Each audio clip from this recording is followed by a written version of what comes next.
I wanted to share with you a project I did several years ago, and where I used the ebonizing process. The table legs on this cherry side table, they are walnut, but I used the same ebonizing process I'm going to show you. And you can see just exactly how black they turned out. The banding on that leg is holly. The apron is cherry. The top is cherry with an outer banding of walnut. But I will explain this ebonizing process as the video goes on.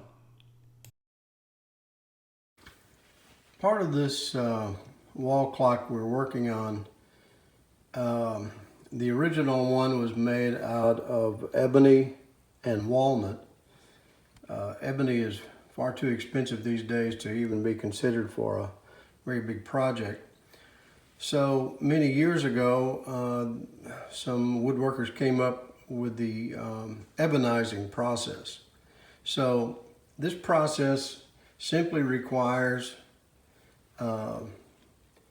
white vinegar, and in the white vinegar you drop some steel wool.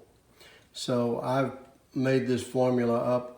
I used, you can see about how much white vinegar I used, and just a glob of steel wool, and that breaks down, and what it will do then is has a chemical reaction with the tannins in wood.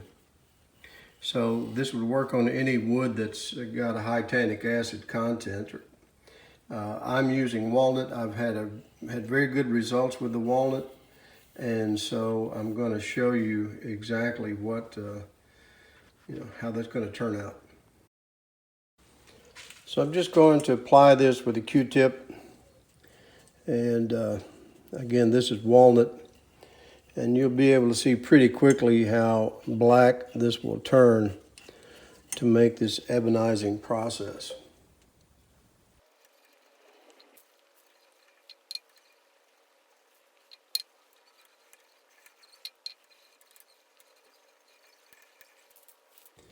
You can already see the results of how dark that walnut has become. Now, the chemical will raise the grain in the walnut, so once this dries, I'll have to sand this down with real fine sandpaper. But if I lose some of the blackness, I can put more of the compound on there. And once I've sanded this and it's raised the grain, then a second application won't really do much to raise the grain any longer. And then to complete this process, once I probably do the second sanding, then I will add boiled linseed oil to this, and the boiled linseed oil will give it a nice shine. Okay, I've sanded this down, and the first sanding really didn't remove much of the chemical, so I think I'm going to go ahead and show you then what this boiled linseed oil does to it. I would point out that this wood is air dried. I've probably had this wood here air drying for 5 years or so. This wood that, well, you can see it right here. It's a dark, it's a dark walnut to start out with, but it just really has a lot of the tannic acid in it. So kiln dried lumber, you might still get this darker tint on it. I'm not exactly sure.